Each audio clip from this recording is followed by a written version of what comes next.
Good morning guys, today will start our new topic. और जो कि हम पहले देख रहे हैं उसी को हम आगे कंटिन्यू करेंगे। प्रॉब्लम्स। आज एक नया प्रॉब्लम हम देखेंगे। Furnace wall lining is made up of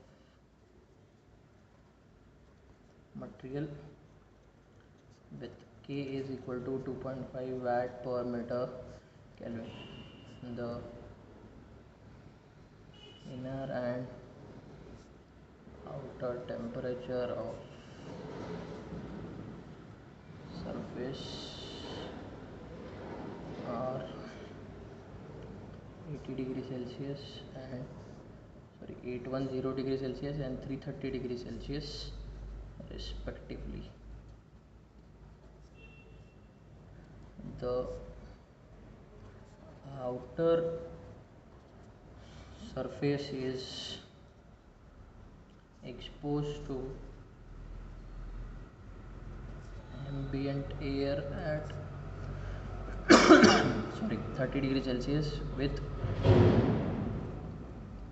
convective heat transfer coefficient H is equal to 10 watt per meter square Kelvin.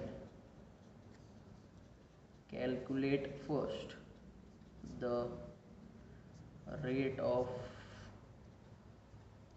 heat flow per unit area. Second, thickness of lining. Third, thickness of lining if the heat flow rate is to be reduced by 50%. Same problem है जैसे हम पहले solve करते थे, सिर्फ इसको थोड़ा सा मॉडिफिकेशन दिया हुआ है। हमें बेसिकली थिकनेस निकालनी है, फर्स्ट थिकनेस ऑफ लाइनिंग, और अगर हीट ट्रांसफ़र रेट 50% से रिड्यूस होता है तो कितना उसका थिकनेस रहेगा। तो अगर हम इसको प्रॉब्लम स्टेटमेंट जैसे बनाने चाहे तो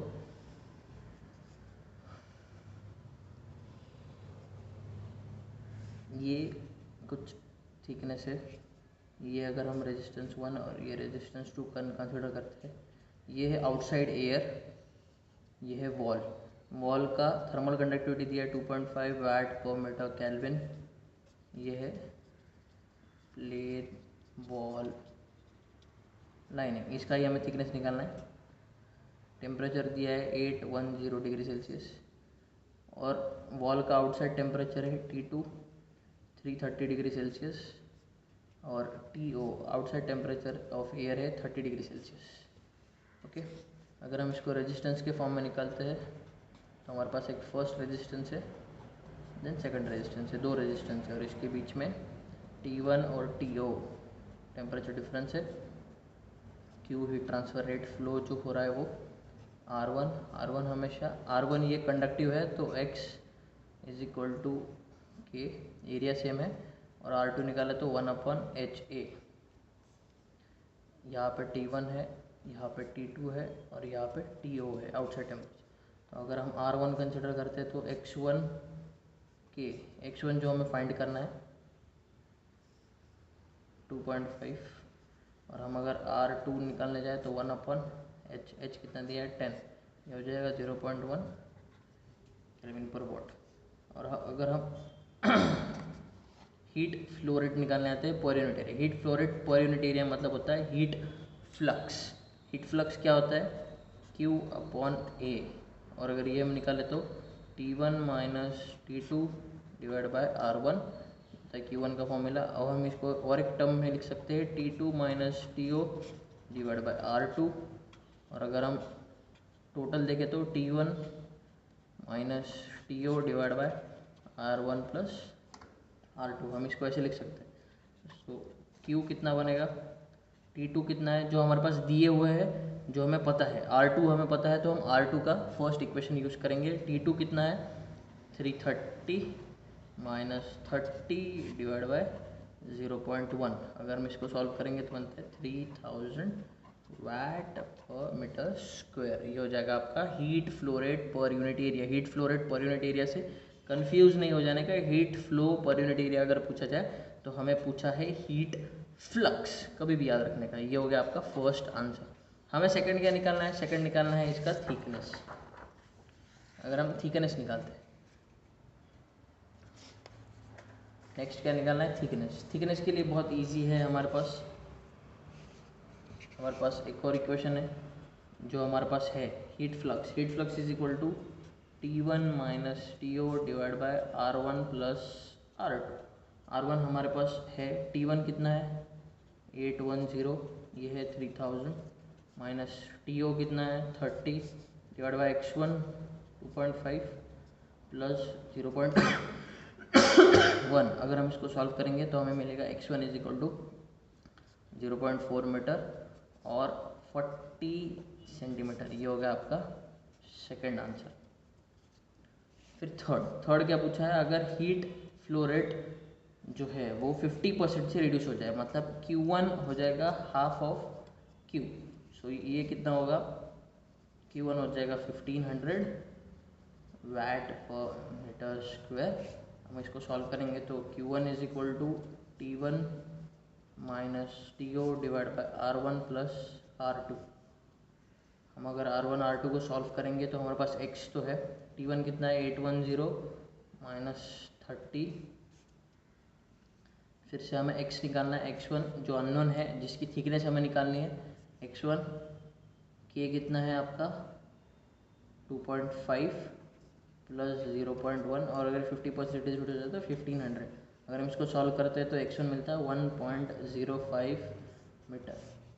ये हो गया आपका नेक्स्ट आंसर। इजी था, कुछ डिफ़िकल्ट लगा आपको, कुछ भी डाउट हो तो आप मुझे पूछ सकते हैं। हम इसी टाइप का एक और प्रॉब्लम देखेंगे जिसमें इंटीरियर वॉल की जगह एक एक्सटीरियर वॉल दी गई है। हम उसको एक्सटीरियर वॉल के साथ सॉल्व करने का ट्राई करेंगे। एक्सटीरियर वॉल अगर होती है तो हम उसको कैसे सॉल्व करेंगे ये हम देखेंगे। So right down the problem statement. अब हम प्रॉब्लम स्टेटमेंट लिखेंगे। And exterior wall of house may be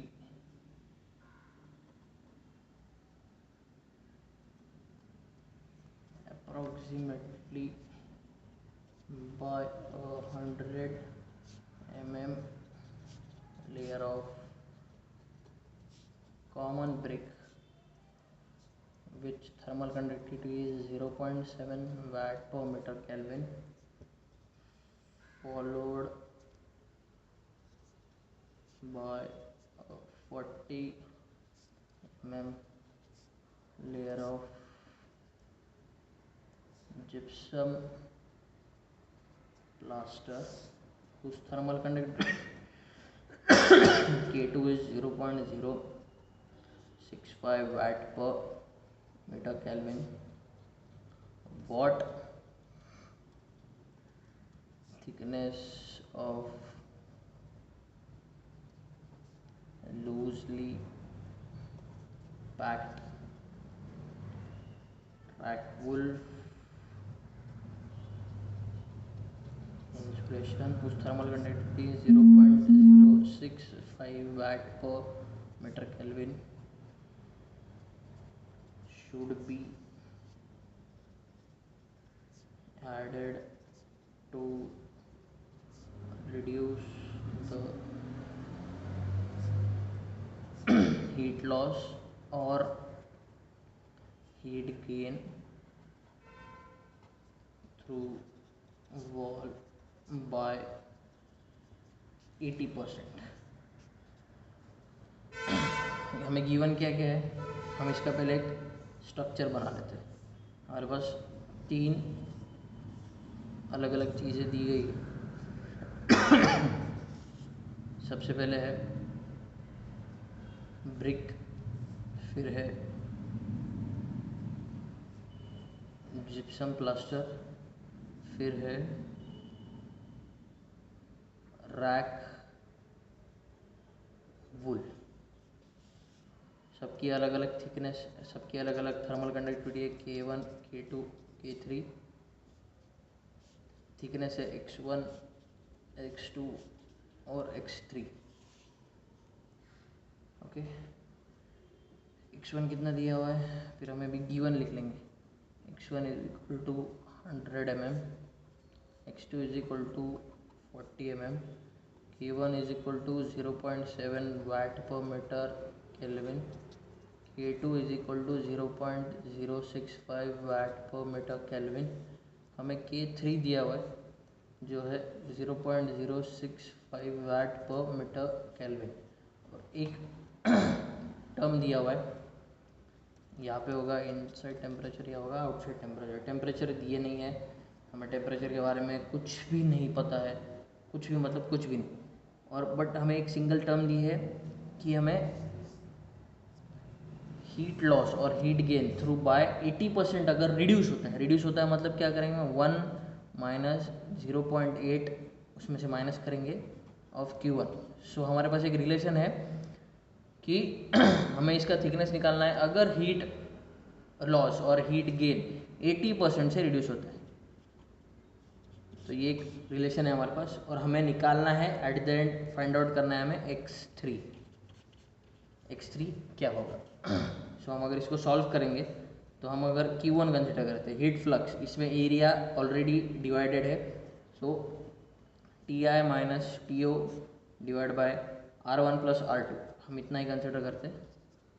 तो ये होगा X1 K1 plus X2 K2। हम इसको सॉल्व करते हैं तो हमारे पास Ti माइनस To, इसका कुछ भी रिलेशन नहीं है, हम इसको सॉल्व करते हैं 0.1 डिवाइड बाई 0.7 प्लस 40 mm को अगर कंसिडर करेंगे मीटर में तो 0.04 डिवाइड बाई 0.065।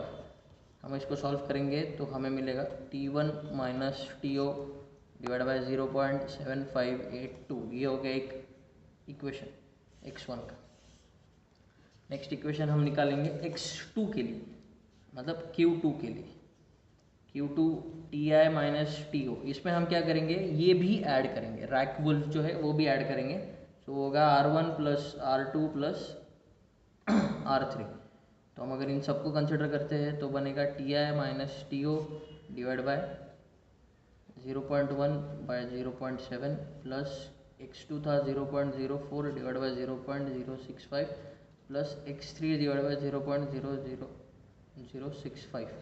हम इसको सॉल्व करने के लिए अगर जाएंगे तो Q2 का इक्वेशन बनेगा Ti minus To divide by 0.7582 plus 15.384 X3।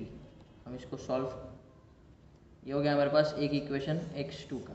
Q2, but हमें एक रिलेशन पता है, Q2 is equal to 0.2 Q1, ये रिलेशन जो हमें गिवन है।